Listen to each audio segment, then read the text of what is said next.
Good evening, friends. Happy Friday. It's so snowy and cold. I hope you're staying warm and cozy. Here are some stories for you for Black History Month. Tonight we have Look Up With Me, Neil deGrasse Tyson, A Life Among the Stars, and Whoosh, Lonnie Johnson's super soaking stream of inventions. You might have heard of Neil deGrasse Tyson, and you might have heard of super soakers. Introduction. Most grown-ups have forgotten what it was like to be a kid. Some don't remember on purpose, hurrying life along as fast as they can. For others, memories of being a kid simply faded from view. I'm full-grown grown-up. In fact, I am so grown-up that I have grown-up kids of my own, but I still feel like a kid. I've felt like a kid my entire life. Why? Because I'm a scientist. Scientists are kids who never lost their natural childhood curiosity about the world.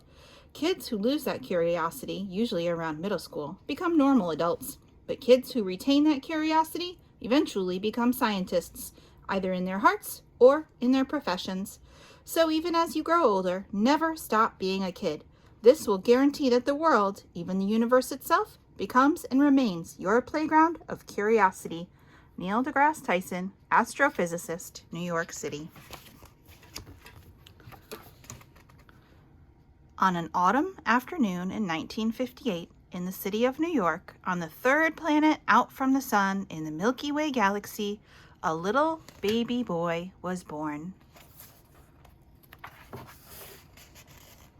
Neil deGrasse Tyson opened his eyes, and there it was, the universe, just waiting to be discovered.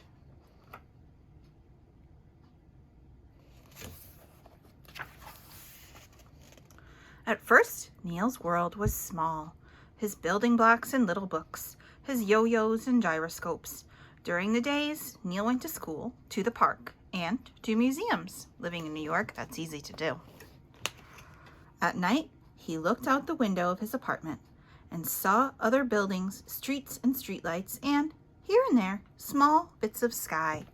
Until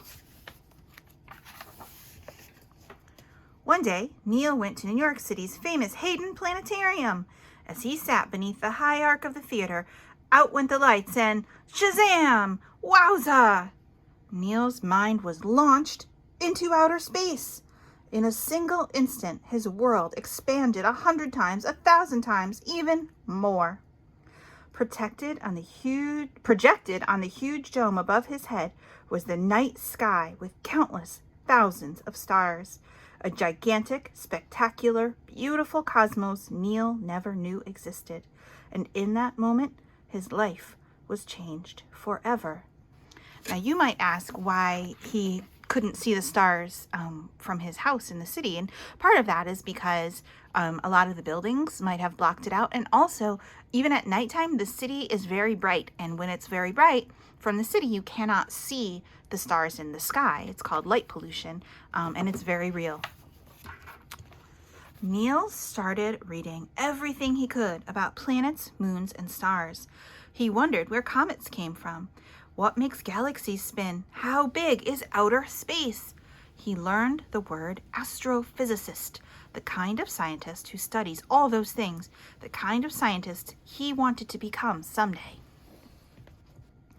Neil pasted glow-in-the-dark stars all over his ceiling in the shapes of the constellations.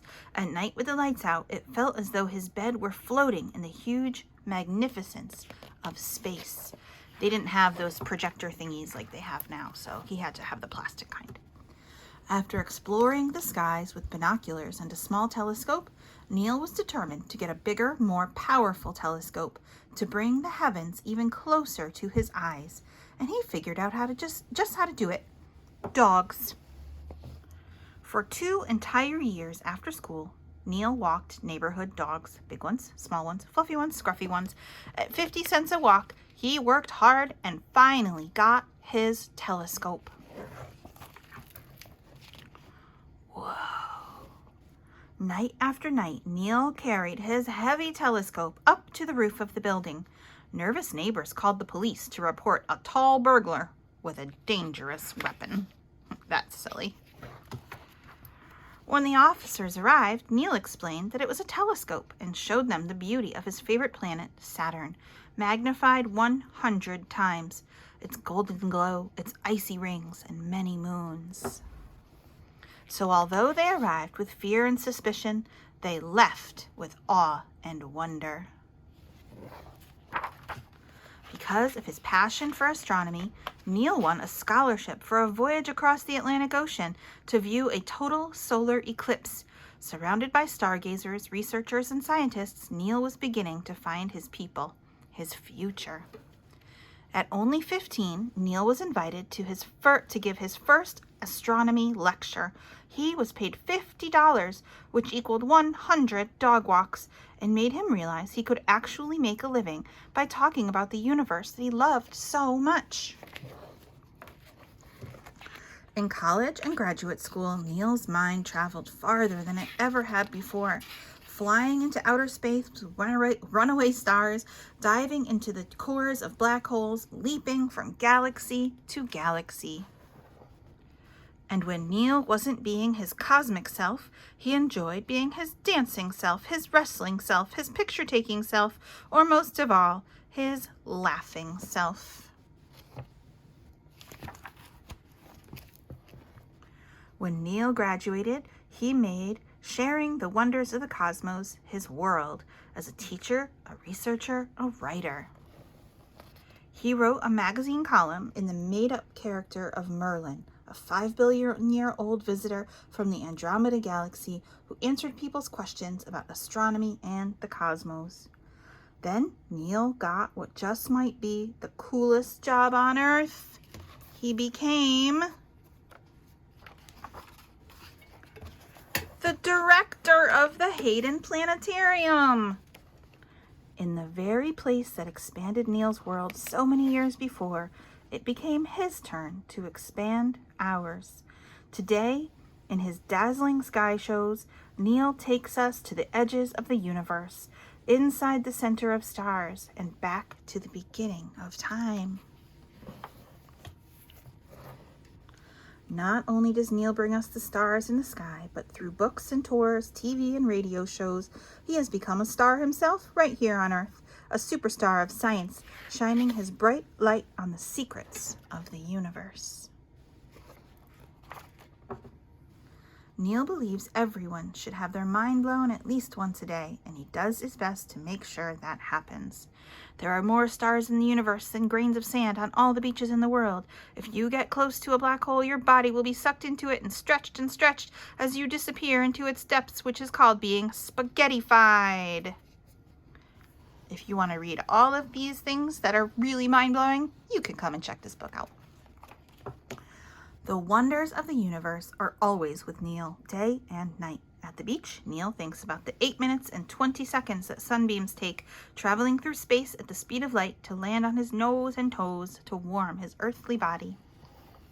When Neil sees stars through his window at night, he thinks about how their light took thousands of years to get here, and that there are newborn stars whose light won't get to Earth for 1,000 or more years into the future, invisible stars for now. Then he closes his eyes and goes to sleep in his beloved cosmos. As much as Neil loves the amazing facts of the universe, he is also fascinated by the mysteries and the unknowns, the just beginning to be knowns and the barely knowns. The mysterious pull of invisible dark matter, the push of dark energy expanding our universe ever larger, ever faster, and wormholes, the faster-than-light passageways through space and through time, all the mind-blowing secrets that will be explored by the next generation of scientists and the next, perhaps by you. One simple wish Neil has for the future is that all of us, every person on Earth, go outside at night and look up at the moon, stars, and planets, and think about the fact that we are made of the very same stuff that they are, of the stardust atoms of long ago exploded stars, and that we're all part of the very same thing, this amazing, beautiful, spectacular, mind-blowing universe that is our home, that is our world, that is us.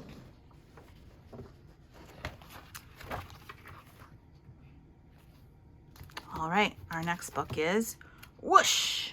Lonnie Johnson's Super Soaking Stream of Inventions.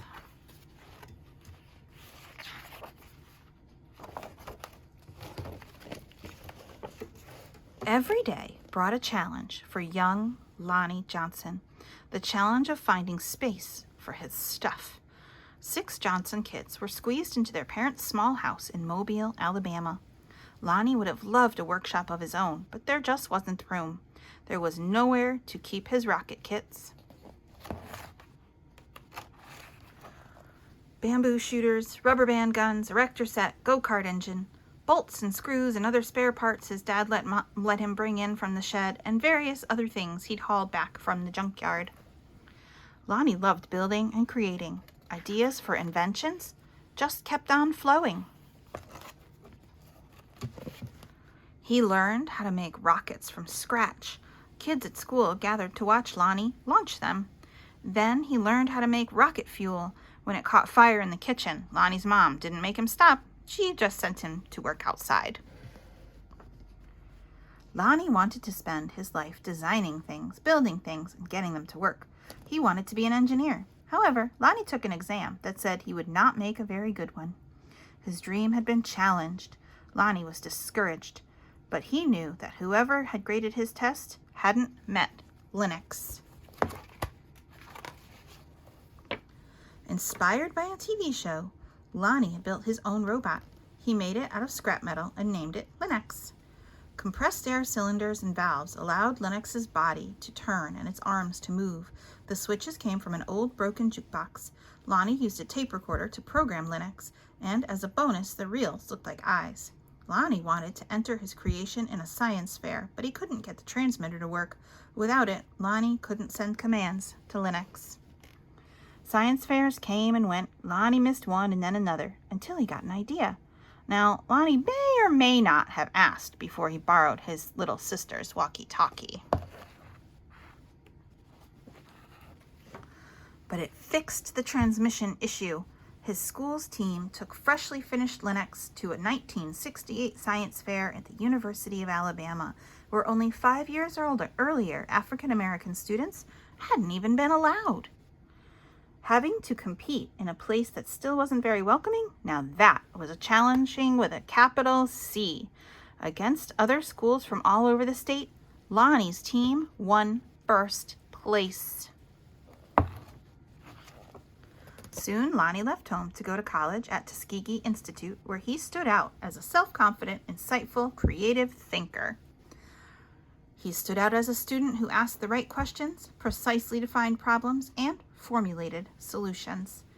And he soon stood out as the guy who built his own booming sound system out of the cast-off electronics. It even had lights that flashed in sync with the beat. Lonnie sometimes studied right in the middle of his own parties. The extra studying paid off. He became an engineer after graduation, and that took him beyond Alabama. Way beyond. When NASA was sending an orbiter and probe called Galileo to Jupiter, the space agency needed to ensure a constant supply of power to the orbiter's computer memory. The engineer who had to figure out how to do it was Lonnie. His challenge was to come up with a lightweight backup system able to keep essential functions going in case the main power supply was lost. It wasn't easy, it wasn't obvious, but Lonnie found a solution. Some at NASA's Jet Propulsion Laboratory doubted his idea would work. Lonnie convinced them it would, and he was right. As it photographed Jupiter and its moons, Galileo was supported by the power package that Lonnie designed.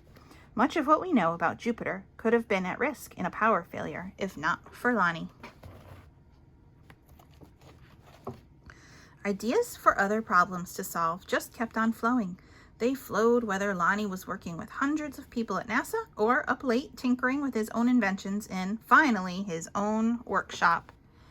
Lonnie knew the world's millions of refrigerators and air conditioners needed a new cooling system, one that didn't use R12, a chemical that was bad for the environment. He had an idea for using water and air pressure instead. To test his idea, he made a pump and nozzle, connected them to the bathroom faucet, turned on the faucet, turned on the pump, and then Whoosh! The stream that blasted across the bathroom was so powerful it created a curtain-swirling breeze. It also gave Lonnie an idea for yet another invention. This, he thought, would make a great water gun. First, he had to find or make the parts, including a pump small enough for a child to handle. Then he had to glue the parts together into a prototype, an early version with room for improvement. Finally, Lonnie tested his strange-looking squirt gun at a picnic. "Does it really work?" a man asked. "Sure," Lonnie said. "Want to see?" Lonnie worked the pump, which squeezed air into a chamber. When he pulled the trigger, the air escaped, forcing water out with a whoosh. For a water battle to be a fair fight, there couldn't be just one of Lonnie's water guns. He needed help making more, so he went to a toy company, after another toy company, and another toy company. The word no flowed again and again, but finally one company said yes. It planned to make his water gun. Lonnie also had other projects, a water-propelled toy airplane, 2 kinds of engines, and his cooling system. He found investors to provide the money for turning his ideas into products that people could buy. He made a leap of faith, quit his day job, and devoted himself to full-time inventing. But soon, each plan fell apart, even the one for the water gun. These things sometimes happen, but when they happen one after another to the same person, well, that's some pretty bad luck. Lonnie didn't have a job. He didn't have the money he'd been counting on. He and his family had to move out of their home and into a little apartment. He was angry and scared. But Lonnie had dealt with challenges all his life. He knew a lot about solving problems, and he still believed in his inventions, especially the water gun. Lonnie went looking for another toy company. In 1989, he found a toy maker who was interested in seeing the water gun if Lonnie ever happened to be in Philadelphia.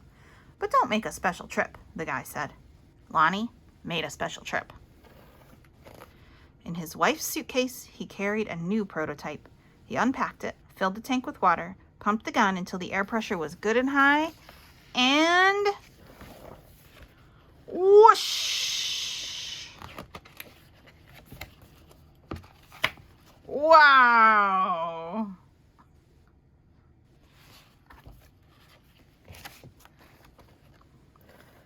Kids everywhere agreed with that wow. Lonnie's water gun, called the Super Soaker, became a smash hit. In no time, there were Super Soakers in backyards and on beaches, in parks and on playgrounds. Each sale of a Super Soaker put a little money into Lonnie's pocket. All those hours, all those years that Lonnie spent in his workshop had paid off big time. Now he could afford to do just about anything he wanted. So, what did Lonnie do? He got a bigger workshop, which is where you'll find him today, because facing challenges, solving problems, and building things are just what Lonnie Johnson loves to do, and his ideas keep on flowing.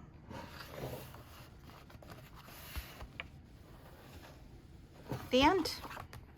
All right. Well, thank you for joining me for this week's Black History Month story time. I hope you enjoyed both of these stories, and they are available for checkout. Well, this one not yet, but pretty soon. So come on in. We have lots of other books that you might be interested in to celebrate this month and learn something new about someone really important that you never knew about before. Take care. Have a great weekend. See you Monday.